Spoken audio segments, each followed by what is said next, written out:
नमस्कार, देवभूमि के दंगल में आप सभी का स्वागत है। मैं हूं आपके साथ गरिमा वाजपेयी। आज बात करेंगे नो वर्क नो पे की।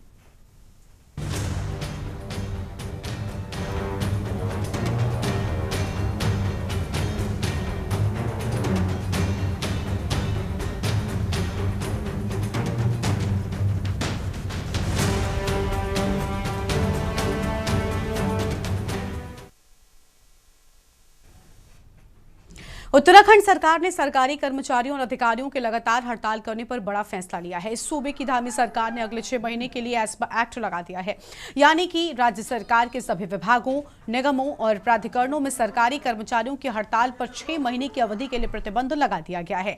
सूचना कार्मिक ने अधिसूचना जारी की है। समान कार्य के बदले समान वेतन और नियमितीकरण की मांग को लेकर आंदोलनरत उपनल कर्मियों ने अपना आंदोलन तेज कर दिया है।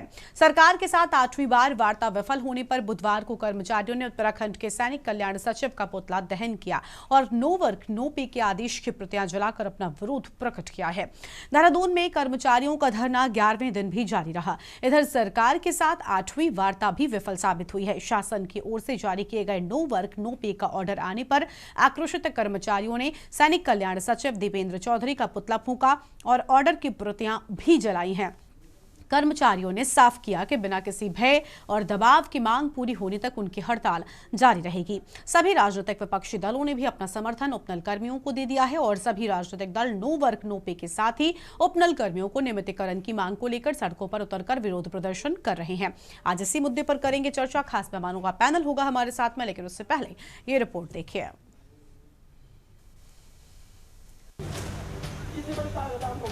उत्तराखंड राज्य के सभी विभागों को मिलाकर करीब 22,000 उपनल कर्मियों ने सोमवार 10 नवंबर से कार्य बहिष्कार का फैसला लिया है। उन्होंने इसे सरकार और ब्यूरोक्रेट्स की नाकामी बताते हुए कहा कि वर्ष 2018 में नैनीताल हाईकोर्ट ने राज्य सरकार को चरणबद्ध तरीके से सभी उपनल कर्मियों को नियमित किए जाने को कहा था। उसके बावजूद सरकार ने इस आदेश पर अमल करने के बजाय सुप्रीम कोर्ट का रुख किया।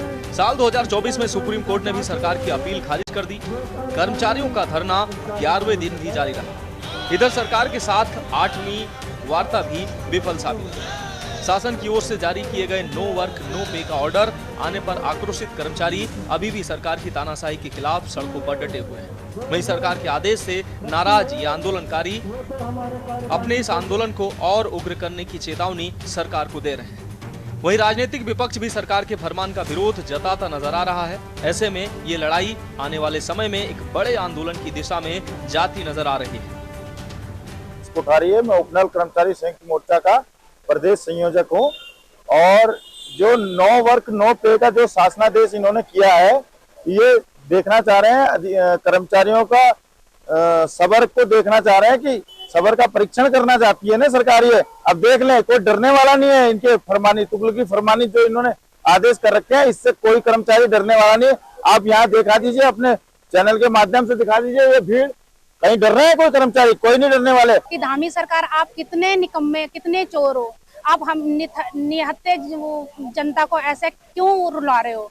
मतलब मेरे बोलना ये है कि हम यहाँ पे बैठे हुए, क्या हमारी मांगे बेवजह है? हम अपने अधिकारों के लिए बैठे हुए। और मैं बोलना चाहती हूँ भाजपा की महिला मोर्चा के जो महिलाएं हैं, आज नारियां यहाँ रोड पे है। आज कहाँ आपकी मातृत्व मर गई है? आप लोग वैसे तो बड़े चूड़ियां लेके रोडों पे, छोटी छोटी बातों पे रोडों पे आ जाते हो। आज आपको क्या मातृत्व शक्ति यहाँ पे नहीं दिख रही है? मेरी समझ में ये नहीं आता है कि हमने परसों बड़े आग्रह के साथ विनम्र भाव से मुख्यमंत्री जी का ये उनका आह्वान किया था कि मुख्यमंत्री जी हम सबके मुखिया हैं और इस पूरे उत्तराखंड के मुखिया होने के नाते उनसे ये मांग की जा रही थी, ये उम्मीद की जा रही थी कि जब हाई कोर्ट और सुप्रीम कोर्ट ने उपनल के कर्मचारियों के पक्ष में फैसला दिया है तो आप इसको कर दीजिए। और हमने ये स्पष्ट रूप से कहा था कि ये कोई राजनीतिक लड़ाई की बात नहीं है, इसका श्रेय आप ही को जाएगा। लेकिन मुख्यमंत्री जी ने और एक कदम आगे बढ़ते हुए उनके ऊपर ये एस्मा और साथ साथ में नो वर्क नो पे का आदेश उन पर चस्पा कर दिया है। देखिए, हमारी सरकार जो उपनल के कर्मचारी हो या अन्य इस उत्तराखंड के युवा हैं, उनके सम्यक रोजगार के लिए दृढ़ संकल्पित है और उस दिशा में कार्य कर रही है। लेकिन कांग्रेस ने जो कहा है कि हमारी सरकार आएगी तो हम इनको नियमितीकरण करेंगे, पहले भी कांग्रेस की सरकार थी, कांग्रेस ने इस ओर ध्यान नहीं दिया है। निश्चित रूप से उपनल के जो कर्मी हैं उनका समाधान निकलेगा। प्रदेश भर में स्वास्थ्य, शिक्षा, ऊर्जा, वन विभाग, सिंचाई विभाग, प्रशासनिक और तकनीकी विभागों और कई सरकारी संस्थानों में तैनात उपनल के कर्मचारी लगातार हड़ताल पर हैं। वहीं अब राजधानी के सबसे बड़े सरकारी दून अस्पताल में उपनल कर्मचारियों की हड़ताल की वजह से बिलिंग काउंटर से लेकर पर्चे बनाने के लिए मरीजों की लंबी कतारें लगी हैं। दून अस्पताल से भी बड़ी संख्या में उपनल से तैनात ward boy, nurse, pharmacist, data entry operator और सफाई कर्मी हड़ताल पर रहे, जिससे मरीजों को काफी दिक्कतों का सामना करना पड़ा। करीब 150 से अधिक कर्मचारियों के हड़ताल पर जाने से अस्पताल की व्यवस्थाएं भी चरमराई, जिसको लेकर विपक्ष ने भी सरकार को घेरना शुरू कर दिया है। वहीं सत्ता पक्ष का कहना है कि उपनल कर्मियों के हित में संकल्पबद्ध है सरकार। वहीं समर्थन देते हुए विपक्ष को ये भी जानने की जरूरत है कि उनके कार्यकाल में उनके द्वारा उपनल कर्मचारियों के लिए कोई रणनीतियां नहीं बनाई गई और अब विपक्ष में रहकर सरकार पर सवाल खड़े करना उचित नहीं है। सरकार उपनल कर्मियों का लगातार संज्ञान ले रही है और निश्चित ही जल्द इसका समाधान भी निकालेगी। साथ ही सरकार का जो हड़ताल पर रोक और नो वर्क नो पे का आदेश राज्य हित में लिया गया फैसला है। सुप्रीम कोर्ट से ऊपर कोई नहीं होता और ये धामी जी को समझना चाहिए। आप रोक लगाने की भले ही कोशिश कर लीजिए, लेकिन लोकतंत्र में जनता की आवाज को दबाना आपके लिए नामुमकिन है, उनके लिए खास करके जो जीत के आए हैं। आप अगर उनको बुलाकर उनसे वार्ता कर रहे हैं, कुछ लोगों को बुला के, तो ये क्या बता रहा? गणेश जोशी जी से पूछिए, ये गणेश जोशी जी को बताना पड़ेगा कि उन्होंने जाके अपनी सरकार में क्या कहा, मुख्यमंत्री धामी से क्या वार्ता करी। उपनल कर्मचारी अपने अधिकारों की उचित मांग को लेकर काफी दिनों से हड़ताल पर हैं, धरना प्रदर्शन कर रहे हैं, अपनी मांग सरकार के सामने रख रहे हैं। लेकिन क्योंकि सरकार का रवैया इस राज्य में दमनकारी रवैया रहा है, सरकार समस्याओं का समाधान नहीं करना चाहती, बेरोजगारी बढ़ानी चाहती है। कर्मचारियों की हड़ताल की वजह से जो व्यवधान पैदा हो रहे हैं, जो परेशानी हो रही है, उनका हल सरकार को निकालना चाहिए था, कर्मचारियों की उचित मांगों को मानना चाहिए था। लेकिन इसके विपरीत दमनकारी रवैया जो अपनाया जा रहा है, एक और तो आपने हड़तालों पर रोक लगा दी 6 महीने के लिए, ये लोकतंत्र की हत्या है। सरकारी काम कार्यों को ठीक से संचालन हो, उसका सभी जो शासकीय कार्य हों ठीक प्रकार से धरातल पर उतरे, इसके लिए आवश्यक है कि यहाँ पर किसी भी प्रकार के हड़ताल वगैरह ना हो। और जब कोई हड़ताल होती है तो स्वाभाविक रूप से विकास की प्रक्रिया रुकती है, और जब विकास की प्रक्रिया रुकती है तब हम कहीं ना कहीं यह पाते हैं कि जो हम समुचित विकास की अवधारणा को लेकर के चलते हैं वो भी अवरोध उसमें उत्पन्न होता है। इसलिए केवल और केवल हम समुचित विकास कर सकें, उस विकास की अवधारणा को धरातल पर पहुंचा सकें, इसमें किसी प्रकार की कठिनाइयां न हो। चुनावी साल करीब देख प्रदेश में कर्मचारी संगठन अपनी अपनी मांगों को लेकर सक्रिय हो गए। सभी को उम्मीद है कि सरकार आंदोलन के दबाव में उनकी मांगों को पूरा कर सकती है। ऐसे में प्रदेश में कई विभागों के कर्मचारी आंदोलन की राह पर चल पड़े। वहीं उपनल कर्मचारी नियमितीकरण की मांग को लेकर पिछले 10 दिनों से हड़ताल पर है। दूसरी तरफ उत्तराखंड शासन की ओर से उत्तराखंड में हड़ताल पर प्रतिबंध की अधिसूचना जारी कर दी गई। यह प्रतिबंध आवश्यक वस्तु अनुरक्षण अधिनियम 1966 एस्मा के तहत लगाया गया है। इस आदेश के बाद आंदोलनकारी सरकार के इस फरमान से बेहद नाराज है। अब भी लगातार प्रदेश में आंदोलन जारी है। ऐसे में सरकार और आंदोलनकारी आमने सामने आ गए हैं, जिसका अभी तक का खामियाजा प्रदेश की जनता को भुगतना पड़ रहा है। अब सवाल यही है कि आखिर सरकार के इस आदेश नो वर्क नो पे से आंदोलन रुक जाएंगे या इनकी मांगे अभी लंबे समय टाल दी जाएंगी। Uttarakhand desk report.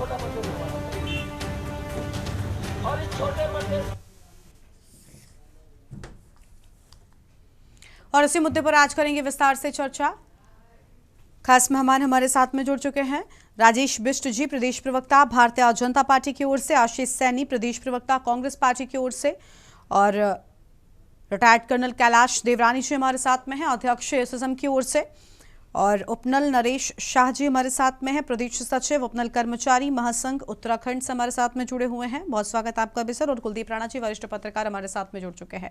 सबसे पहले नरेश शाह जी के साथ में शुरुआत कर लेते हैं। बहुत स्वागत सर आपका। प्रदेश सचिव हैं उपनल कर्मचारी महासंघ की ओर से। उपनल कर्मचारियों का आंदोलन लगातार जारी है और ऐसा नहीं है कि ये अभी शुरू हुआ है। इसके पहले भी कई सालों से हम देख रहे हैं कि लगातार लोग अपनी मांगों को लेकर सामने आ रहे हैं, समान कार्य के बदले समान वेतन की बात कह रहे हैं। लेकिन क्या आपको लग रहा है कि अब सरकार इन कर्मचारियों की सुनेगी, क्योंकि आंदोलन की जो गति है वो लगातार बढ़ती जा रही है?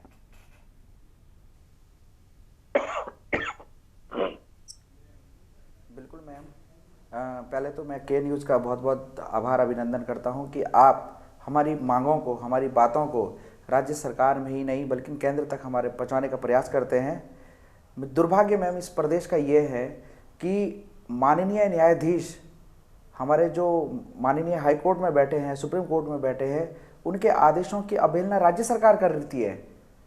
तो हम आखिर जाएं तो जाएं कहाँ? चलो हम पहले नॉर्मल कर्मचारी थे, उपनल कर्मचारी थे कि हमको हड़ताल करने का अधिकार नहीं है, लेकिन हमने पहले अपनी मांगों को रखा।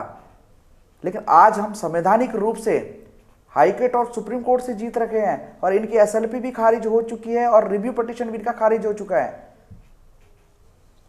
और पिछले 10 दिन से हम हड़ताल कर रहे हैं और राज्य सरकार हमें बुला रही है, नेगोशिएट करने की बात कर रही है। हम कोई बनिया की दुकान में कोई सामान खरीदने की बात नहीं कर रहे हैं कि आप ये ले लीजिए, हम ये करने के तैयार है, ये कर लीजिएगा।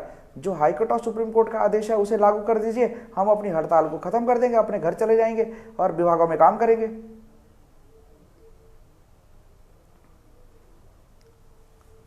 ठीक है सर, हमारे साथ में कल मेहमान शाम को एक तुगलकी फरमान। जी बिल्कुल, ठीक है सर, लौटते हैं आपके पास में। राजेश बेश जी हमारे साथ में, प्रदेश प्रवक्ता भारतीय जनता पार्टी की ओर से, बहुत स्वागत आपका भी। राजेश जी, अभी आपने सुना, खुद उनकी ओर से हम बातें कही गई, आखिर इन मांगों को सुना क्यों नहीं जाता? क्योंकि लंबे वक्त से ये कर्मचारी जो हैं लगातार अपनी मांगों पर अड़िग हैं और न सिर्फ इनकी बातों को सुनने का काम किया जा रहा है बल्कि जिस तरीके से एस्मा लागू किया गया है, क्या लगता है क्या ये आंदोलन रोकने के लिए किया गया? लेकिन आंदोलन रोकने का एक जरिया ये भी है कि कम से कम उनकी मांगों को सुना जाए। गरिमा जी, देखिए, निरंतर प्रदेश के अंदर जिस प्रकार से बड़ी संख्या में अलग अलग विभाग अलग अलग मांगों को लेके कई बारी हम लोगों ने पिछले कुछ समय से देखा है कि निरंतर एक ये प्रथा सी बन गई है। ठीक है, संवैधानिक प्रथा है ये। जिस देश में हम लोग रहते हैं, जिस राज्य में हम रहते हैं, आंदोलन के माध्यम से, आंदोलन के तरीके से हमको देश की आज़ादी भी मिली, प्रदेश की आज़ादी भी मिली। तो बिल्कुल ठीक है, अपने अपना संवैधानिक अधिकार का इस्तेमाल विभागीय स्तर पे उपनल कर्मचारी भी कर रहे हैं। सरकार ने उनको जिस दिन भी ये लोग आंदोलन पे बैठे थे, उनको साफ तौर पे कह दिया था कि अगर आपकी जो मांगे हैं इसके लिए 2 महीने के लिए हम कमेटी का गठन कर रहे हैं, कमेटी अपनी रिपोर्ट देगी, इसके आधार पे आप लोगों के बारे में उचित निर्णय लिया जाएगा। लेकिन हमारे उपनल कर्मचारियों की जिस संख्या में इस प्रदेश के अंदर निरंतर आवश्यकता बढ़ी है, इनकी नितांत आवश्यकता की वजह से ही प्रदेश के विभिन्न विभागों में, चाहे आप हेल्थ सर्विसेज में ले लीजिए, चाहे आप फॉरेस्ट के सर्विसेज में लीजिए, तमाम जो सर्विसेज प्रदेश के अंदर हैं, जूनियर वर्ग से लेके ऊपर किसी भी वर्ग तक अलग अलग पदों पे अलग अलग कर्मचारी बैठे हुए हैं। आज इनकी आवश्यकता सबसे ज्यादा विभागों के अंदर है। इनका संगठन बना हुआ है, संगठन का जो इनके मैनेजमेंट है, जो भी इनके संगठन के लोग हैं, वो अपने स्तर पे माननीय मुख्यमंत्री जी से या संबंधित जो मंत्री हैं उनसे अपनी बात रख सकते हैं। लेकिन सड़कों पे उतर के अगर प्रदेश के सभी सेवाओं का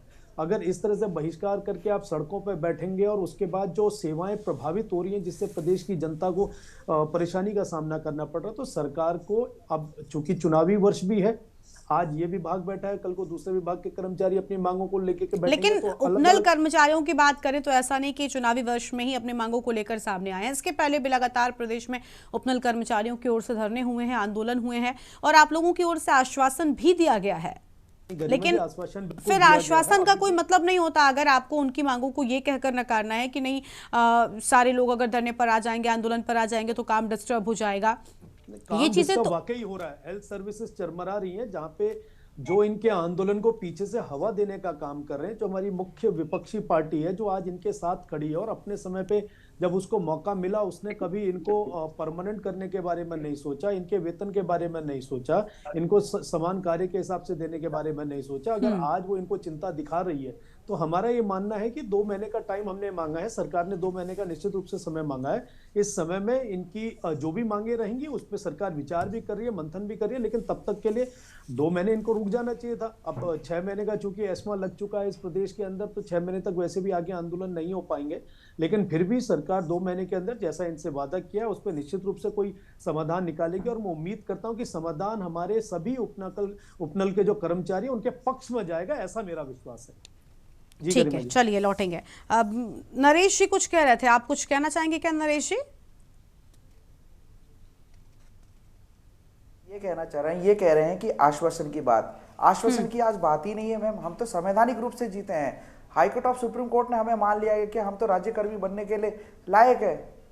ये कहते हैं कि बैकडोर एंट्री है, हड़ताल से ये परेशानी हो रही है। जब भैया 2018 में हम लोग हाई कोर्ट से जीते हैं, आपने 8 साल हमें सुप्रीम कोर्ट में लगाए हैं। सुप्रीम कोर्ट से के बाद भी 1 साल एसएलपी खारिज हुई है। एसएलपी खारिज होने के बाद भी हमने 15 अक्टूबर 2025 को 1 साल जब एसएलपी जब इनकी खारिज हुई, हमने इनको चेताया था कि 9 नवंबर 2025 को आप रजत जयंती मनाने जा रहे हैं, हमारे बारे में भी सोचिए। हमने हाई कोर्ट में इसलिए अवमानना दायर की है क्योंकि जब 1 साल एसएलपी खारिज होने के बाद भी राज्य सरकार हमें आश्वासन दे रही है, तो हम जाएंगे कहां? हमारे पास लोकतांत्रिक अधिकार भी तो है। हमें चुनाव वर्ष से कोई मतलब नहीं है। हमारे कर्मचारी इस आस में बैठे हैं, लगभग ये हमें कहते हैं 22,000 25,000।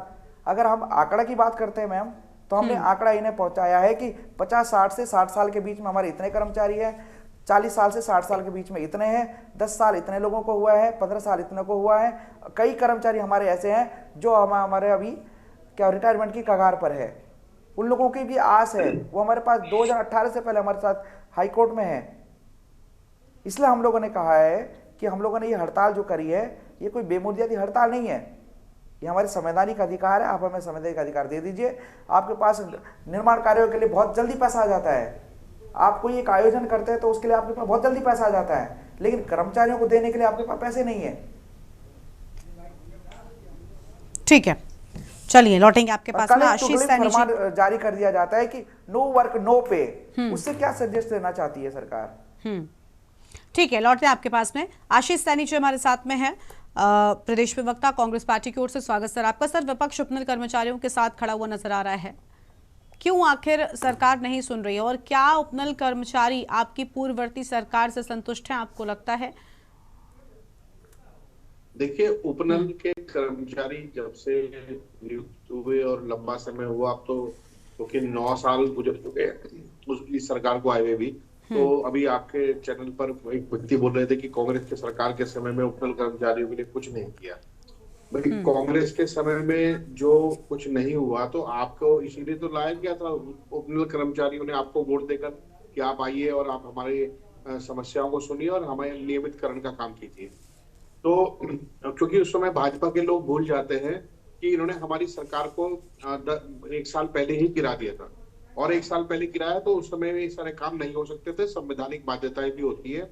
लेकिन कांग्रेस के मैनिफेस्टो में स्पष्ट रूप से उपनल कर्मचारियों के नियमितीकरण की मांग का समर्थन था और ये घोषणा की गई थी 2017 के घोषणा पत्र में। लेकिन सबसे बड़ी समस्या है कि यही घोषणा बीजेपी ने अपने घोषणा पत्र में की। 3 मुख्यमंत्री बदल दिए।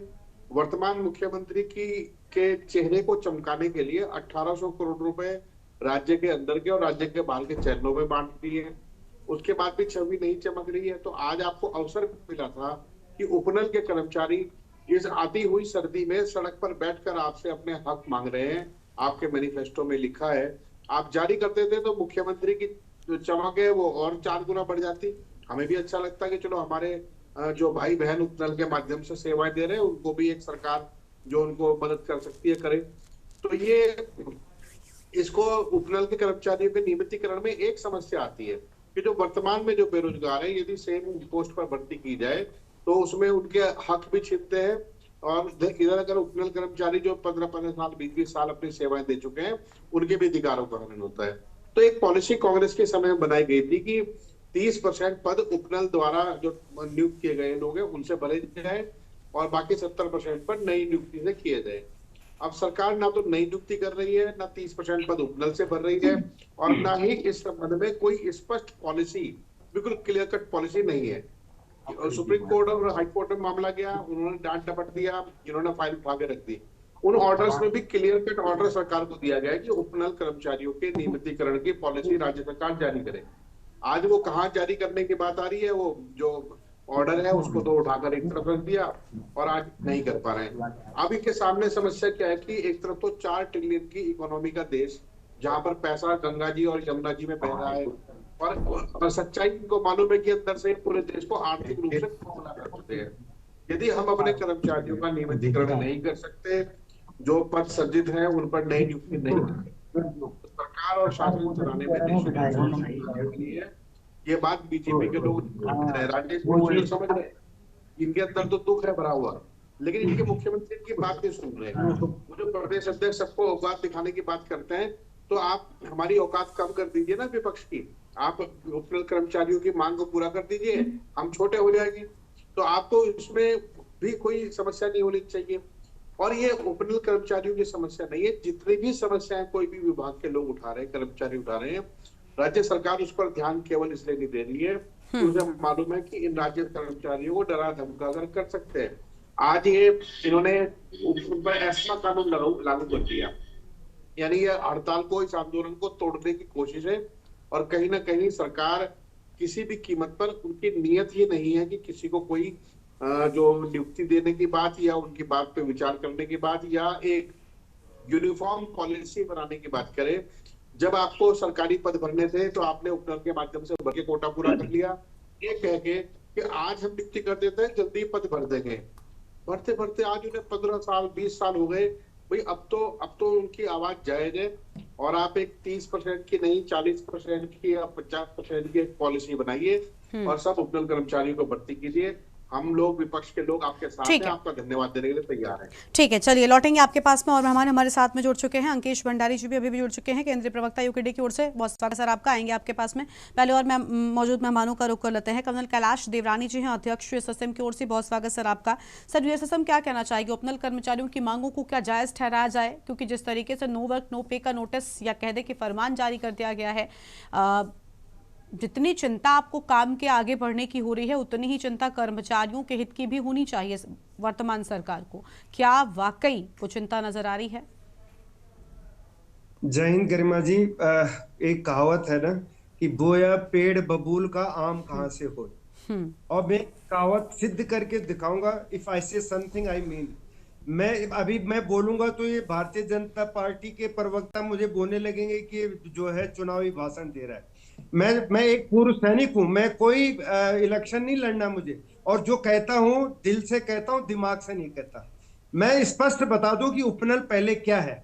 2003 में जो उपनल की स्थापना हुई थी, ये था उत्तराखंड पूर्व सैनिक कल्याण निगम लिमिटेड, जिसका नाम से पता चल रहा होगा कि ये उपनल की जो स्थापना की गई थी, किस लिए की गई थी। क्योंकि जो हमारी उत्तराखंड की भूमि है, देवभूमि, वीर भूमि, सैन्य बाहुल्य राज्य था, और यहाँ सेवानिवृत्त सैनिकों, वीर नारियों और उनके आश्रितों के लिए उपनल की स्थापना 2003 में की गई थी। लेकिन 2003 से 2007 तक उपनल जो है सुरक्षा, तकनीकी और प्रशासनिक सेवाओं में पूर्व सैनिकों को जो है अनुबंध आधारित नौकरी देता रहा, और इसे कंपनी एक्ट 1956 के अंतर्गत पंजीकृत भी किया गया था। तब तक ठीक था, लेकिन 2007 के बाद में जब बोलते हैं ना, आपकी मानसिकता बदलती है, जो आप जनप्रतिनिधि होते हैं। इन लोगों ने क्या किया, स्वयं अपने लिए गड्ढा खोदा। आज ये जो दोनों पार्टियों के लिए जो दो धारी तलवार अगर बनी हुई है उपनल, तो उसका रीजन ये स्वयं दोनों पार्टियां। 2007 के बाद उपनल के माध्यम से इन्होंने जो उत्तराखंड के सामान्य नागरिक थे उनकी भी भर्ती शुरू कर दी, मतलब सारे रूल रेगुलेशन तोड़ दी, और वहीं से सबसे बड़ा विवाद शुरू होता है। देखिए, इसमें यहां तक कि जो उत्तराखंड सरकार में मंत्री थे, अभी भी हैं उत्तराखंड सरकार, उनका पुत्र भी अगर उपनल से नौकरी पा रहा है, तो दुर्भाग्य समझिए हमारा कि ये उपनल के कहां से कैसे सिलेक्शन हुआ होगा, ये भगवानी मालिक है। अब जब आप अपने उद्देश्य से भटक गए, सैनिकों के लिए जो ये रोजगार का साधन था, वो धीरे धीरे एक आउटसोर्स एजेंसी बन गया। अब हुआ क्या, देखिए, जो उत्तराखंड सरकार में अस्थायी पद होते थे, उनको भरने की बजाय सरकार ने क्या किया कि जो है उपनल के माध्यम से ये भर्तियां भरनी शुरू कर दी। अरे भाई आप एग्जाम कंडक्ट करते, प्रॉपर एग्जाम करते, और जो हमारा बेरोजगार था, जो पढ़ा लिखा बेरोजगार था, वो एग्जाम फाइट करता और आपके जो है पदों की संख्या भरी जा सकती थी। लेकिन इन्होंने उपनल को एक जरिया बनाया, और चाहे सचिवालय हो, स्वास्थ्य विभाग हो, मेडिकल कॉलेज हो, परिवहन विभाग हो, सिंचाई विभाग हो, शिक्षा विभाग हो, पुलिस विभाग हो, कोई भी विभाग उत्तराखंड का हो, इन लोगों ने वहां पे जो है अपने चहेतों को, नेताओं की जरा सी एक चिट पकड़ाई और उनको जॉब देना शुरू कर दिया। इसमें कई लोग मेरा ऑब्जेक्शन कर रहे होंगे, कई लोगों को बुरा लगेगा, लेकिन ये कटु सत्य है, और एक सैनिक होने के नाते मेरा फर्ज बनता है इनको जगाना कि वास्तव में आप लोगों ने गलत काम किया।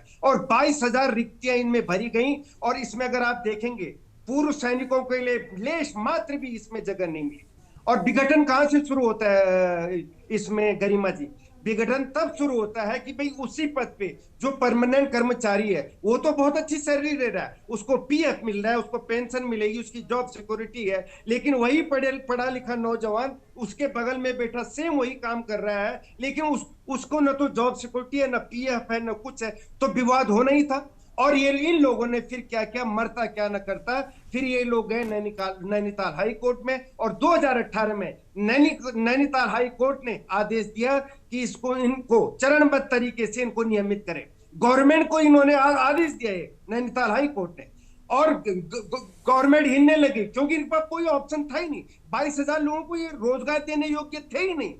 और फिर इन्होंने सुप्रीम कोर्ट में अपनी अर्जी लगाई, जो कि 2024 में सुप्रीम कोर्ट ने भी सरकार की जो अपील है खारिज कर दी। और मैं इसको उपनल की बता रहा हूँ गरिमा जी, 1 मिनट प्लीज। 2000 ये हड़ताल अभी से शुरू नहीं है, हड़ताल आंदोलन 2010 में, 2013, 16, 18, 22 और 25 लगातार ये युवा जो है सड़कों पर जो है अभी जो है आंदोलन करने के लिए विवश हो रखे हैं। और सरकार ठीक है, बिल्कुल बिल्कुल, अभी और विस्तार से हम करेंगे चर्चा। माफी चाहते हैं, आपको यहाँ पर रोकना पड़ रहा है, और मेहमानों को भी चर्चा में हम जोड़ते चलेंगे। उससे पहले एक छोटे से ब्रेक के लिए यहाँ पर रोक रहे हैं, फौरन हाजिर होंगे।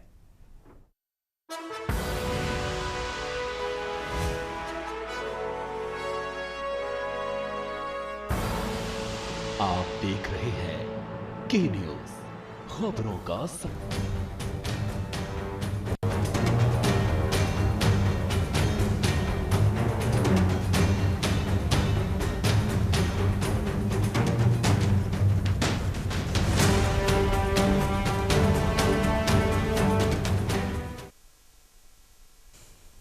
ब्रेक के बाद देवभूमि के दंगल में आप सभी का एक बार फिर से स्वागत है। खास मेहमान हमारे साथ में लगातार बने हुए हैं, चर्चा कर रहे हैं उपनल कर्मचारियों के हित को लेकर।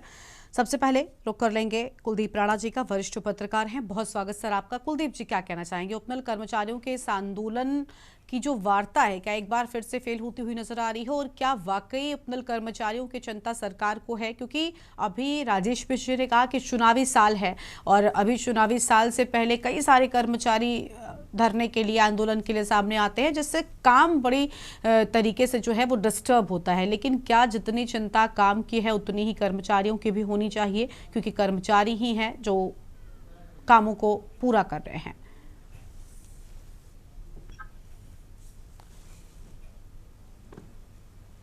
अनम्यूट कीजिए सर।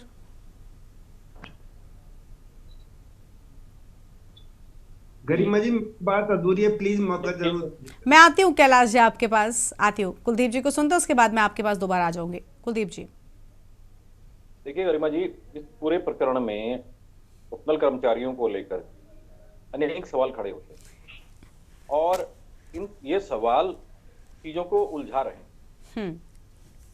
कल उपनल कर्मचारियों की हड़ताल को लेकर के सरकार ने एक आदेश जारी किया और उनकी हड़ताल पर प्रतिबंध लगा दिया।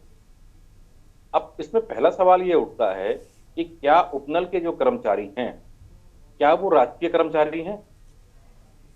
क्योंकि जो कानून लागू हुआ है, जो आसमा एक्ट उन पर लागू किया गया है, वो तो राजकीय कर्मचारियों पर लागू होता है। तो पहला सवाल ये है कि क्या उपनल के कर्मचारी राजकीय कर्मचारी हैं?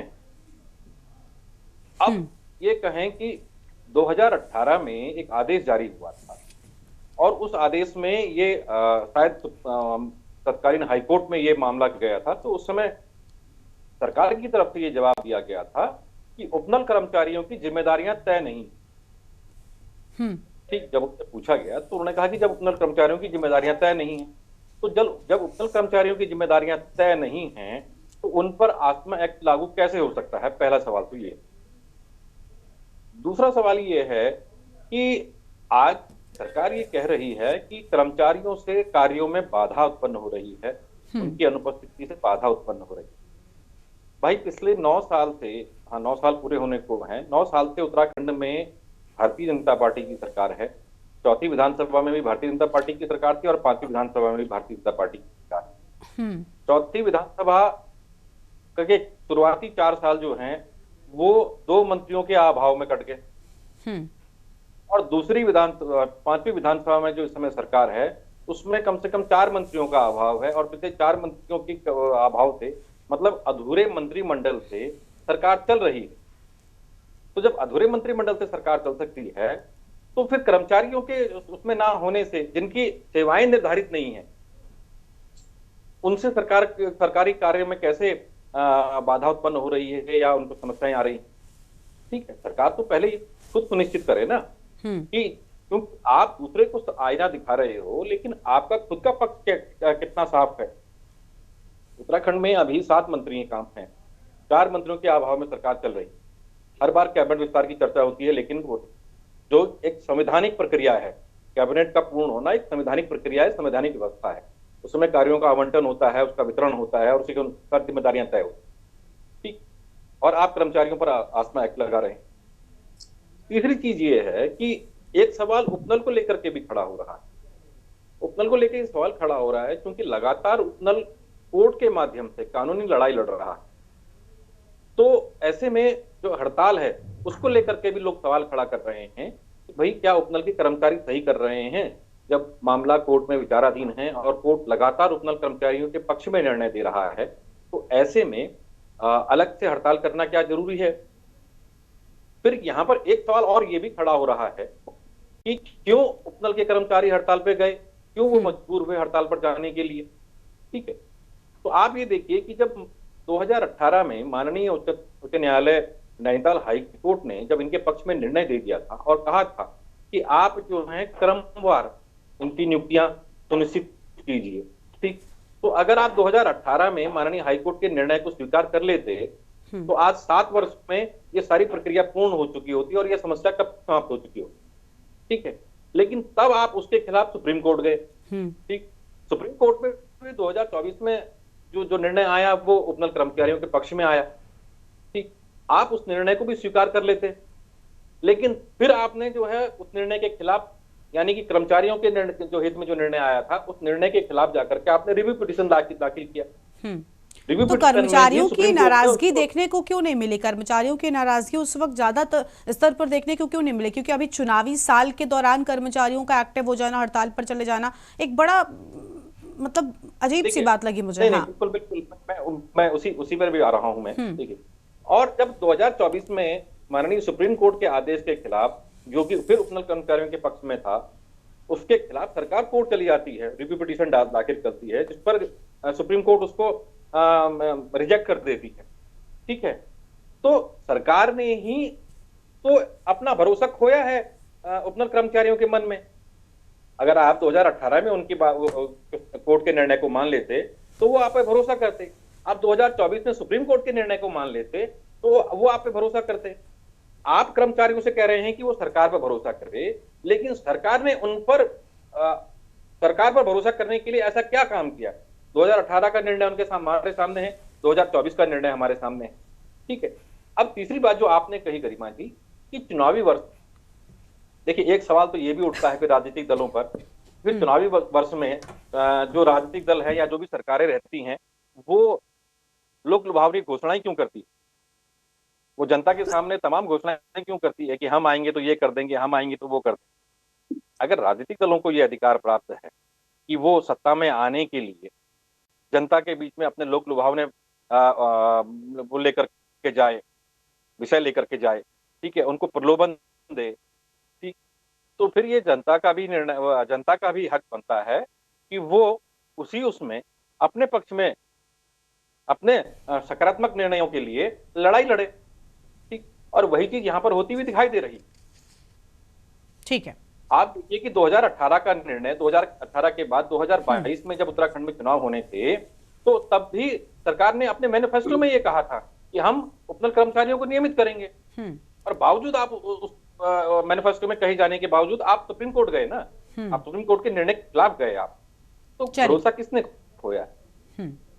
ठीक है सर, लौटते हैं आपके पास में। बड़ा सवाल छोड़ के आप कुलदीप जी, इसका जवाब हम राजेश जी, आपने सुना होगा, जरूर लेंगे आपसे, लेकिन उससे पहले अंकेश भंडारी का रुख कर लेते हैं। हमारे साथ में अंकेश भंडारी, केंद्रीय प्रवक्ता यूकेडी की ओर से। बस अंकेश जी के बाद आपके पास में आएंगे नरेश शाह जी, आपको भी सुनेंगे, और कैलाश जी आपको भी सुनेंगे। अंकेश जी, क्या कहना चाहेंगे सर, कर्मचारियों के हित में वाकई क्या सरकार काम करी? क्योंकि दावे बहुत बड़े बड़े हैं, कर्मचारियों के लिए बड़ी बड़ी चीजें करने की बात होती है, लेकिन दूसरी ओर कर्मचारी धरने पर बैठ जाते हैं अपनी मांगों को लेकर, तब धरने पर भी बैठने की अनुमति नहीं होती क्योंकि नो वर्क नो पे की बात सामने आ जाती है। गरिमा जी, बहुत बड़ा दुर्भाग्य है आज इस उत्तराखंड में। उत्तराखंड बने हुए 25 वर्ष हो गए और हम रजत जयंती वर्ष मना रहे हैं, और उस समय जो कर्मचारी जिन्होंने जो है सरकार की रीढ़, मुसीबत के दौर में सरकार की रीढ़ बने, आज उन्हें जो है इस प्रदेश में जो अपने हक और हकूक के लिए लड़ रहे हैं, उसके लिए भी उनको जगह नहीं दी जा रही है। और ऐसा एक एक्ट, आप पहले तो सरकार को ये तय करना चाहिए कि ये क्या राजकीय कर्मचारी है, क्योंकि जो अस्मा एक्ट है वो जो है उन राजकीय कर्मचारी पे लगता है। और दूसरी बात, जब सुप्रीम कोर्ट का जब नैनीताल हाई कोर्ट का जो आदेश 2018 में जब आ गया था उनके पक्ष में, तो उसके बाद उस समय भी भारतीय जनता पार्टी की सरकार स्थापित हो गई थी इस प्रदेश में। और आज देखिए इस सरकार को बने हुए आपके 8 वर्ष हो चुके हैं, 8 वर्ष हो चुके हैं, और उसके बाद भी आपने जो है इन 7 वर्षों से उस बिल को लटका के रखा हुआ है, आपने पारित नहीं किया, उनको उनके हकों के लिए पारित नहीं किया। जबकि 2022 के चुनाव में आपके घोषणा पत्र में जो मैनिफेस्टो है आपका, उसमें आपने कहा कि हम इनको नियमितीकरण करेंगे। और दूसरी बात, उनकी मांग जो उपनल कर्मी है, उनकी मांग तो बिल्कुल जायज है, समान वेतन, समान कार्य, समान वेतन, उसमें क्या गलत है? और दूसरी बात, यदि वो अपने हक की बात कर रहे हैं, तो आपने जिस समय इस उपनल का जो गठन हुआ था, इसका गठन तो इस ध्येय के साथ हुआ था कि जो हमारे पूर्व सैनिक है वो और उनके आश्रितों को इसमें सम्मिलित किया जाना था। लेकिन आपने उसको भी उसमें कुछ परिवर्तन करके आपने वहाँ जो है अन्य जो सिविल जो लोग हैं उनको भी उसमें जोड़ने का काम किया, सिर्फ अपने वोट बैंक बनाने के लिए। और आज जब आप पर ये 22,000 जो कर्मचारी, आज ये मान लीजिए 22,000 परिवार जो उस पर डिपेंड है पूरे आज, और वो कई लोगों की ऐसी है उम्र जो है कि अब सीमा इस स्थिति में पहुंच चुकी है कि जहां पर जो है उनपे घरेलू कई दबाव हैं, बच्चों की सामाजिक दबाव, मान लीजिए आप बच्चों की किसी ने शादी करनी होगी, किसी की जो है कि वही एकमात्र कमाने का सहारा होगा परिवार का, लेकिन हम उसको भी जो है आज तहस नहस और सामाजिक ताना बाना उसका जो खराब करने का हम काम कर रहे हैं। तो यह वाकई बहुत दुर्भाग्यपूर्ण है, क्योंकि ये राष्ट्रीय पार्टियां कभी भी नहीं चाहती है कि हमारे जो उत्तराखंड के जो लोग हैं, जो मूल निवासी हैं, उनके वास्तविक हक जो मांग रहे हैं उनको दिया जाए। और आज इसी की लड़ाई उत्तराखंड क्रांति दल लगातार पिछले कई वर्षों से आवाज उठाता रहा है और अपने लोगों के हकों के लिए निरंतर सड़कों पर रहा है, क्योंकि हम ये दल बना ही इस अवधारणा के साथ था कि इस राज्य के लोगों के हकों को न लुटने दिया जाए, इनके हकों को जो है उन लोगों तक, वास्तविक लोगों तक उनके हक मिले। और जो इस प्रदेश के जो लोग हैं उनकी पीड़ा आज जब हम देख रहे हैं कि सरकार जिस तरह से, क्योंकि दोनों ही पार्टियों के द्वारा जिस तरह से कांग्रेस ने भी और भारतीय जनता पार्टी ने भी बारे से राज किया, लेकिन दोनों ही पार्टियों के द्वारा इस पर तरह से कोई ठोस कार्रवाई नहीं की गई। और आज भी आप देख रहे होंगे भारतीय जनता पार्टी की सरकार जहां उसको लागू करना था वहां वो रिव्यू पिटीशन, ठीक है सर, ठीक है, यानी भारतीय जनता पार्टी के एक्शन से आप कुछ नजर नहीं आते। चलिए लौटेंगे आपके पास में, ठीक है, लौटेंगे आपके पास में। कैलाश जी कुछ कह रहे थे सर, जल्दी से अगर आप अपनी बात पूरी कर सके, फिर नरेश जी को हम लेंगे। मैं ये बोलना चाह रहा हूँ कि देखिए, दोनों पार्टियों के लिए मैं इन दोनों पार्टियों को मैं जिम्मेदार ठहराना चाहता हूँ, और एक मैं स्वयं एक पूर्व सैन्य अधिकारी होने के नाते उन सैन्य अधिकारियों को भी इसके लिए जिम्मेदार ठहराना चाहता हूँ जो उपनल में जॉब कर रहे हैं।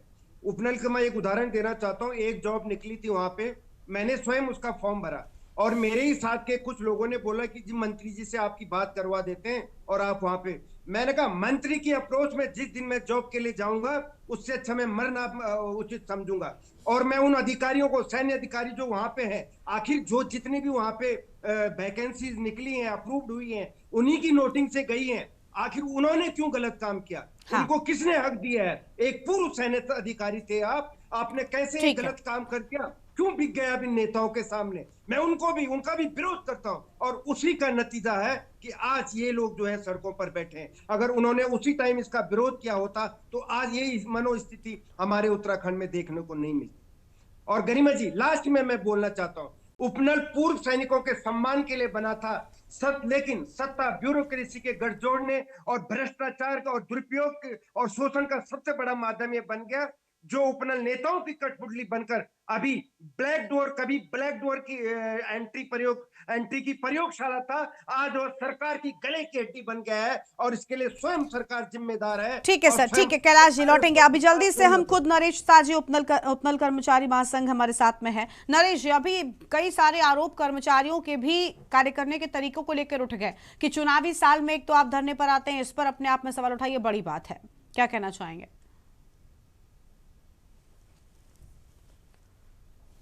आपने कहा कि चुनावी माहौल है, हमारा कर्मचारियों को किसी राजनीतिक पार्टी के चुनावी वर्ष से कोई लेना देना नहीं होता है। हमारा ये मुद्दा है कि माननीय मुख्यमंत्री जी ने अप्रैल 2025 में हमें अपने घर बुलाया था मुख्य सदन में, और कहा था कि अब बेटा आर पार की लड़ाई बंद कर दीजिए। हमने उनको मुखिया का मानकर, इस प्रदेश का मुखिया मानकर हमने उनका अभिवादन किया, स्वागत किया, और हमने पिछले 8 महीने से उनके आदेशों के, उनकी जो घोषणाएं हैं उसके स्वागत करने के लिए हम शांत बैठे हुए थे।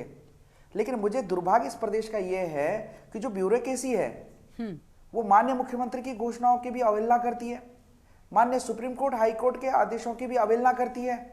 ऐसी कितनी कमेटियां बन चुकी है, जितनी कमेटियां अभी तक बनी है मैम, 7 कमेटियां बन चुकी है, इससे पहले 8वीं कमेटी है उप समिति की। जो 7 कमेटियां इससे पहले बनी है, उन्होंने क्या इसमें एनालिसिस किया, क्या उन्होंने आंकड़ा दिया, वो तो कम से कम सार्वजनिक करे। क्या ऐसी अड़चन आ चुकी है? अब ये कहते हैं कि ये तो इतने 1000 कर्मचारी है। मैम, एक आरटीआई के माध्यम से मात्र 15 दिन में सूचना उपलब्ध कराई जा सकती है, और उसका आंकड़ा हमने राज्य सरकार को दिया है। लेकिन इनको ऐसी क्या अड़चन आ रही है कि इन कर्मचारियों के लिए मंथन करने के लिए आज सब कमेटी बना दी है। जब प्रशासनिक पदों पर बैठे मुख्य सचिव की अध्यक्षता में, प्रमुख सचिव की अध्यक्षता में, जब वो लोग अपना आंकड़ा प्रस्तुत नहीं कर पाए, तो जो कैबिनेट मिनिस्टर है वो क्या आंकड़ा देंगे? हम उनके आश्वासन पे उठने वाले नहीं हैं। हम लोगों को धरना देने का हमें कोई मतलब ही नहीं है। लेकिन हम तो ये कह रहे हैं कि माननीय हाईकोर्ट और सुप्रीम कोर्ट का आदेश, और माननीय मुख्यमंत्री जी जिस प्रदेश के मुखिया है, और भारतीय जनता पार्टी की डबल इंजन की सरकार निर्माण कार्यों के लिए हजारों करोड़ों रुपए एक रात में आ जाता है, हम कर्मचारी को देने के लिए क्या परेशानी है? ठीक है। और अप्रैल 2018 में आपने कहा था कि इनकी कोई जिम्मेदारी नहीं है। अब जल्दी से जवाब ले लेते हैं। राजेश जी भी सुन रहे हैं आपकी बातों को। राजेश जी से हम जवाब। राजेश जी, आप हमें बताइए कि आंकड़ा प्रस्तुत करने में इतना समय क्यों लग रहा है? ठीक है राजेश जी, नरेश जी कह रहे हैं आंकड़ा प्रस्तुत करने में इतना समय क्यों लग रहा है, क्या जवाब है इस पर? देखिए, ऐसा है, आंकड़ा प्रस्तुत करने के लिए ही कमेटी बनी गई है। कमेटी बनी है वो जरूर, अब ये विश्वसनीयता की बात है। अगर इतने दिन आप लोगों ने इंतजार करा है, 2 महीने कोई बहुत ज्यादा लंबा और दूर का समय नहीं है। आप आंदोलनरत हैं, आप बैठे हुए हैं आंदोलन में, इसमें कोई आपको कुछ कह नहीं रहा है। लेकिन 2 महीने का जो समय है, आपको इतना समय, जब आप कहते हैं इतनी बारी कमेटी बनी और हमने विश्वास किया, तो एक बारी जो कमेटी बन रही है उसकी रिपोर्ट आने तक तो कम से कम इंतजार कीजिए। और यहाँ बार बार एक चीज कही जा रही है कि भारतीय जनता पार्टी ने अपने एजेंडे में, अपने घोषणा पत्र में कहा था कि हम सभी उपनल कर्मचारियों को परमानेंट कर देंगे। मुझे वो घोषणा पत्र पढ़ के तो दिखाइए, कहां पर है वो? किसी घोषणा पत्र में 60 पेजों का जो घोषणा पत्र की हम बात ही नहीं कर रहे। कोई हमने चलिए ठीक है, लेकिन हम पहले दे चुके हैं आपको घोषणा पत्र की बात ही नहीं या उनके किसी हक अधिकारों के लिए कोई काम नहीं करना चाहते। जिस प्रकार से माननीय मुख्यमंत्री जी ने एक घोषणा जो की है कि आर पार की बेटा लड़ाई बंद कर दीजिए, हमने बंद करी थी।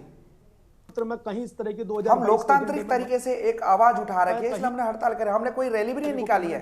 ठीक है नरेश जी अभी राजेश जी को सुन लेते हैं। नरेश जी को सुनते हैं। राजेश जी का कहना है कि हम लोकतांत्रिक तरीके से अपनी बात लेकर जा रहे हैं, हमने कोई रैली नहीं निकाली बिना इजाजत, हमने ऐसा कुछ भी नहीं किया। लेकिन फिर ये जो फरमान आया ना, नो वर्क नो पे, ऐसा लगता है कि बिल्कुल आवाज दबाने के लिए आप तो मतलब लोकतंत्र को मजबूत करने की बातें करते हैं, और फिर ऐसे कर्मचारियों की ना मांगे आप सुनेंगे, ना उन्हें अपनी मांग रखने देंगे, तो फिर इसको क्या कहा जाए? देखिए जो ये ट्रेंड उस उत्तराखंड के अंदर चल रहा है, जो भी सुनियोजित अरे ट्रेंड आप उपनल कर्मचारियों की बात कीजिए, ट्रेंड की बात नहीं। तो कहने दीजिए, ट्रेंड चल रहा है ना, ट्रेंड चल रहा है। नहीं, ट्रेंड क्या चल रहा है? कर्मचारी अपनी बात रखना बंद कर दे, कर्मचारी अपनी बात रखना बंद कर दे। नहीं, सुनिए, उपनल कर्मचारी बीते इतने टाइम से हर दूसरे तीसरे चौथे महीने में अगर अपना काम बाधित करके जनता को, अगर उनकी परेशानियों को ना देखते हुए उनको लंबी लंबी कतारों में छोड़ के सारी सेवाओं को। अब राजेश जी, एक बात ये भी तो कही जा सकती है कि इतने लंबे समय से उपनल कर्मचारी अपनी मांगों को रख रहे हैं, नजरिया क्यों आप नहीं बदलते? उसके बावजूद, आपकी लंबी सरकार होने के बाद भी उपनल कर्मचारियों के लिए आपने क्या कर दिया? बातचीत में क्या मैंने किसी तरीके से इनके हक अधिकारों के लिए कोई ऐसी बात बोली जो नहीं होनी चाहिए? मैं खुद मान रहा हूं उन चीजों की। इनके लिए अगर कोई बात सरकार ने कही हुई है, 2 महीने के लिए रुकने के लिए कहा है, इतनी बार इन्होंने रुका है, क्या मैं उस बात को अपोज कर रहा हूं? क्या मैं इनकी बातों को बोल रहा हूं कि न्यायोचित नहीं है बात? मैंने ऐसा तो एक बार भी नहीं कहा जब से मैं आपके बीच में बैठा हूं। मैंने इनको कहा कि जो बातें अभी तक आप इतना रुक गए, 2 महीने का समय सरकार ने दिया, उसका इंतजार कर लीजिए। 2 महीने में नहीं होती है क्या दोबारा सड़कों पे उतरने के लिए आपके पास? क्या चलिए ठीक है, आशीष जी कुछ कहना है जल्दी से। ठीक है राजेश जी, ठीक है, आशीष जी कुछ जल्दी से कह रहे हैं। हाँ देखिए, अभी हमारे मित्र ने कहा कि उपनल कर्मचारी पहले धरने पर बैठते रहे और फिर 2-2, 3-3, 4-4 महीनों गैप पे आते रहे। पहले वो आपकी इसी झूठ पर विश्वास करते रहे कि आपने कहा 2 महीने का समय चाहिए, 4 महीने का समय चाहिए, कर्मचारियों ने आपको समय दिया। हम आपसे कह रहे हैं कि आप एक यूनिफॉर्म पॉलिसी लाइए। दूसरी बात, आपने कहा कि मेरे वो जो दृष्टि पत्र जो आप बता रहे हैं वो दृष्टिहीन पत्र है, क्योंकि उसे पढ़ने के बाद आदमी दृष्टिहीन हो जाता है। जो आदमी उसमें लिखता है वो गायब हो जाते हैं। आपने दृष्टि पत्र का एक भी काम नहीं किया। आपके नेताओं ने अब सारी घोषणाएं की, उसके बाद धोखा देकर वोट ले ली, और आज जब कुछ देने का समय आया तो आपके देने के लिए क्या, कोई आप इनको कोई भीख थोड़ी दे रहे हैं। आप सिर्फ उत्तराखंड के प्रशासनिक तंत्र को स्थायी करने का काम कर रहे हैं। जो कर्मचारी संविदा पर है आप उनको स्थायी कर रहे हैं। स्थायी करने की जो पॉलिसी है आपने अभी तक कोई नहीं बनाई। आप अभी डिसाइड ही नहीं कर पा रहे कि करना क्या है। और कोर्ट के आदेश को स्टडी करने के लिए, और उसमें जो आपको नागरिक के हित, अपने कर्मचारियों के हित की जो बात करनी चाहिए थी, वो बात आप ना तो आप करते हुए दिखाई दे रहे हैं ना मुख्यमंत्री। और मुख्यमंत्री का रवैया जितना तानाशाह भरा है कि आपने एस्मा लगा दिया, तो ये बड़ा तानाशाही रवैया है। ये आपकी सरकार की मानसिकता को दिखा रहा है। चलिए ठीक है, लौटेंगे आपके पास में। कुलदीप जी कुछ कहना चाहेंगे? उन्होंने कहा 2 महीने का वक्त हमने लिया है, इसमें क्या गलत कर दिया? 2 महीने तक आप इंतजार नहीं कर सकते क्या? लेकिन बात 2 महीने की नहीं है, 2 महीने तो अब आपने लिया है। इसके पहले आप कितने सालों से, आपने खुद इस बात को एक्सेप्ट भी किया कि कई सालों से ये कुछ महीने के बाद में वापस से हड़ताल पर चले आते, काम बाधित हो जाता है। तो ऐसे ही 2-2 महीने का वक्त, हर बार आश्वासन तो मिला ही है, कुछ मिला हो ना मिला हो, कर्मचारियों को आश्वासन तो मिल ही जाता है कुछ ना कुछ।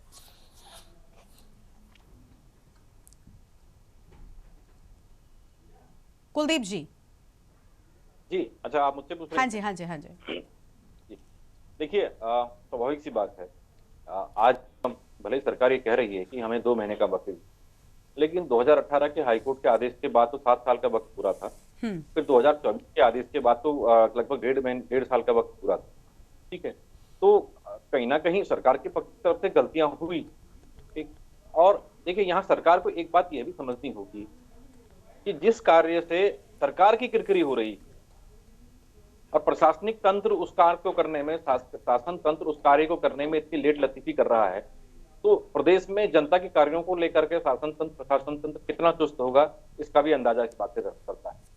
ठीक है, आज उपनल के इस प्रकरण से प्रदेश सरकार, मुख्यमंत्री का घर है, और प्रदेश की ब्यूरोक्रेसी जो कि इस समय मुख्यमंत्री के नियंत्रण में है, उसको चाहिए था कि वो इस मुद्दे को जल्द से जल्द सॉर्ट आउट करे। ठीक, लेकिन लगातार ये बात खिंचती जा रही है, तो इससे कहीं ना कहीं प्रशासनिक तंत्र की, शासन तंत्र की जो कार्यशैली है वो भी कटघरे में खड़ी हो रही है।